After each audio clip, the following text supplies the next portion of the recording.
अपनी ये marriage work करो. So there was no support कि मुझे भाई की सपोर्ट मिली हो या बहन की या ये वो. Although they were all there and they would have supported me a lot. सही. And they did in their own ways. सही. अच्छा, अब इसमें इस गुफ्तगू में एक बड़ा इम्पोर्टेंट पॉइंट है, ये हर खातून को उसमें से गुजरना पड़ता है, और वो है नफ्सियाती तौर पर जब उसे कमतरी का एहसास दिलाया जाता है. और मजहब इसमें जो है वो बेहतरीन टूल के तौर पर इस्तेमाल होता है कि जनाब आपकी तो जिंदगी यही है कि आपका शौहर कहे कि आप खाना खाएं तो आप खाना खाएं, उससे पहले आप खाना भी ना खाएं. वो कहे तो आप आराम करें, वरना आपको आराम करने का भी कोई हक नहीं है.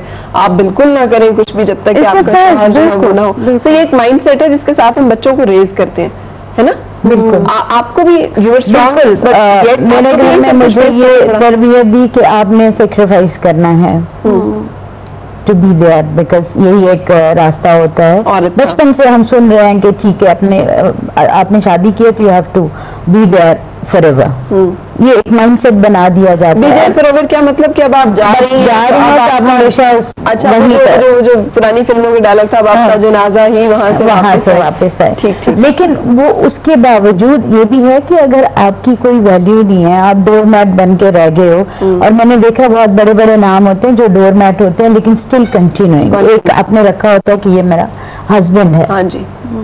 ये फैक्ट है, दुनियादारी. लेकिन वो कितनी मर्तबा मरती है खातून, उसका कोई नहीं पूछता है. सही. कोई भी नहीं पूछता है. और वो जो हस्बैंड होता है, अच्छे भी होते हैं बुरे भी होते हैं. आई डोंट से कि सारे लोग बुरे होते हैं, बट वो जो ये बात कह रही थी कि वो आपको डिमोरलाइज पहले से ही करना शुरू कर देते हैं कि आप में तो कोई गुण ही नहीं है, आप तो ऐसे हैं, आप ऐसे हैं. बड़ा टिपिकल एक हरबा है जो मैंने भी देखा हुआ. इसको हरबा है कंट्रोल का. क्योंकि जब दूसरे बंदे का कॉन्फिडेंस आपने शैटर कर दिया तो वो आपके टोटल कंट्रोल में आ गया. ये ग्लैडिएटर का एक बड़ा मशहूर वो एक जुमला है. और मैंने जब ये फिल्म ग्लैडिएटर जब मैंने सुना था, मतलब वो क्राउड में जाता है तो लोग एकदम ग्लैडिएटर ग्लैडिएटर, तो उसका जो पीछे होता है वो कहता है कि he can not kill you, to kill you he will have to kill your name.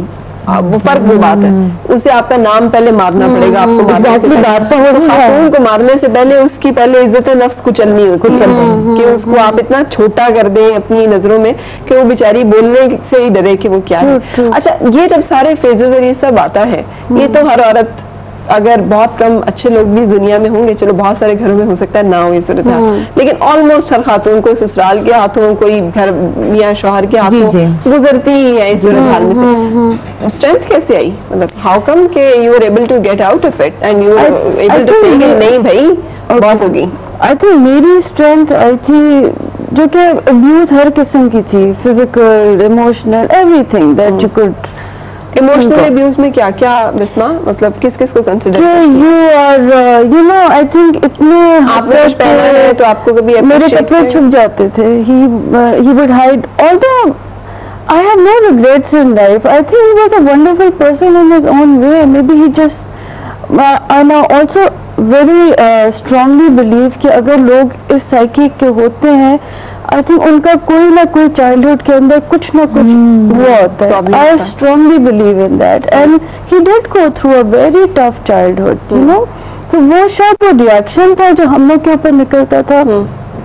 I think मेरा टर्निंग पॉइंट या स्ट्रेंथ आई है जब मेरे बच्चे बड़े हो रहे थे. आई थॉट कि वो टिपिकल औरत ना कि जी मारो शायद जो मर्जी होए, बट जिंदगी इधर ही गुजारनी है. But I think my children were just too innocent and I said कि देखो मैंने सोच समझ के I could have done something. मैंने सोच समझ के इन बच्चों को जिंदगी दी है. I brought them in this world and I can't let anybody take the life out of them or the happiness out of them. So I think मेरी strength तब आई है कि जब I remember लाहौर में हम लोग थे तो he wouldn't get up to drop the children to school. मुझे गाड़ी चलानी नहीं आती थी. Literally मैंने पता नहीं चाबी लेकर I would take off with the car. मैंने कहा जो मर्जी है, मैंने अपने बच्चों को स्कूल छोड़ना है. I was a very responsible mother. I can proudly say this to be myself. तो आई रिमेंबर मैंने कुछ ना कुछ करके, तो ये बड़ा जब उठता था 12 बजे तो बड़ा गुस्से होता था कि how dare you take my car and ये वो. ऐसे गाड़ी नहीं दोगे तो फिर तो वो आहिस्ता आहिस्ता वो चीजें जब बच्चों के ऊपर होने लगी, that's when I took a stand and I said कि देखो nobody is going to mistreat my children, तुम्हारे भी इतने बच्चे जितने मेरे बच्चे, and beautiful children, you know, वो बदतमीज हो या कोई फजूल का लाड हो तो इंसान कहता है कि नहीं, you know, I think strength उधर से आई थी। और फिर जब मैंने कहा मेरे ऊपर जो मर्जी करो I can bear it, but जब मेरे बच्चों के ऊपर आएगी ना, that's what I will not bear.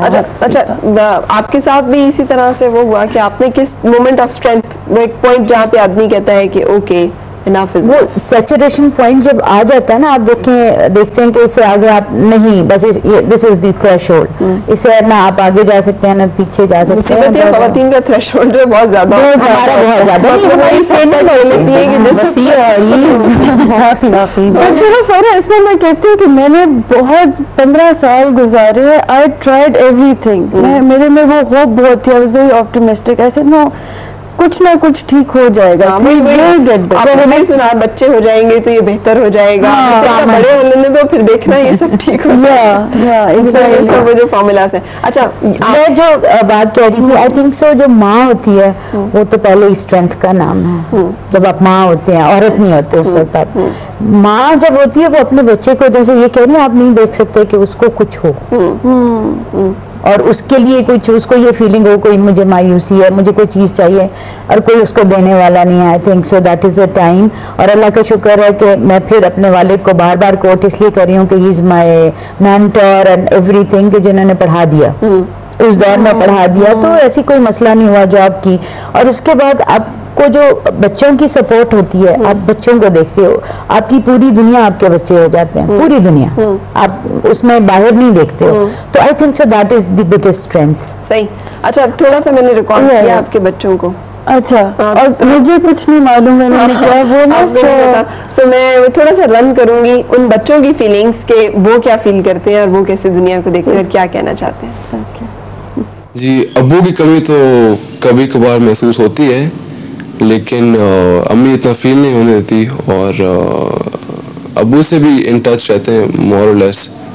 तो ये बस डिफरेंस ये है कि वो हमारे साथ नहीं रहते, हमें सपोर्ट नहीं करते, लेकिन वो है तो सही है इस दुनिया में।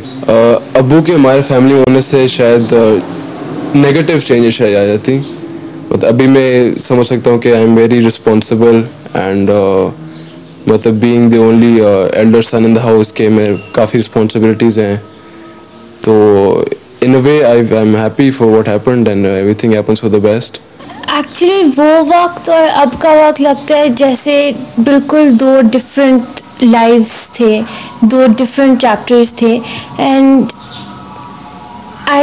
उस वक्त के बारे में हम इतना सोचते नहीं है क्योंकि वो बिल्कुल डिफरेंट ज़िंदगी थी, and this is a whole new life. हम सारे 4 बहन भाई काफ़ी हमने देखा है, काफ़ी स्ट्रगल किया है, एंड इसकी वजह से हम बहुत ऑर्डिनरी लोगों से, ऑर्डिनरी बच्चों से ज़्यादा रिस्पॉन्सिबल हैं एंड मैच्योर हैं। इसका जो इफ़ेक्ट हुआ है हम पर एक बहुत पॉजिटिव तरीके में हुआ है। अब्बू जैसे बेटी को प्यार करते हैं, ऑफ कोर्स मैं एक ही बेटी थी तो ज़्यादा प्यार था मेरे साथ, लेकिन जब एंड का टाइम आ गया था तो इतना अभी मैं उसको मिस नहीं करती हूँ कि मैं ऑफ कोर्स समटाइम्स, लेकिन अम्मी ने अब्बू का प्यार भी दिया, माँ का प्यार भी दिया है। जी, अब्बू कभी कभी याद आते हैं, बट लेकिन इन टच रहते हैं हम उनसे और इतना ज़्यादा याद नहीं करते। अब्बू का प्यार बहुत मिस करता हूँ, लेकिन अम्मी भी बहुत प्यार और लाडला करती हैं। हम 4 बहन भाई हैं। एक भाई मेरा लाहौर चले गया है और मेरा भाई, हम बहुत खेलते हैं, बास्केटबॉल खेलते हैं, कभी फुटबॉल खेलते हैं। मेरी बहन मेरे साथ गाड़ियों के साथ खेलती है और बहुत मज़ा आता है, और भाई चीज़ें खरीदते हैं मेरे लिए। और अब्बू का कभी कभी महसूस होता है, लेकिन इतना ज़्यादा नहीं। अम्मी बहुत लाड करती हैं, बहन भाई भी। जनाब ये प्यारे प्यारे से क्या माशाल्लाह से उनके इंटेलिजेंट कमेंट्स ना, and I'm really proud. छोटा वाला hasn't seen जाहिर, I mean वो बता रहा था बहुत छोटा था, कमेंट में था ये कि मैंने तो देखा ही नहीं है। वो वो उसके लिए बड़ा भाई एक फादर फिगर है, दूसरा भाई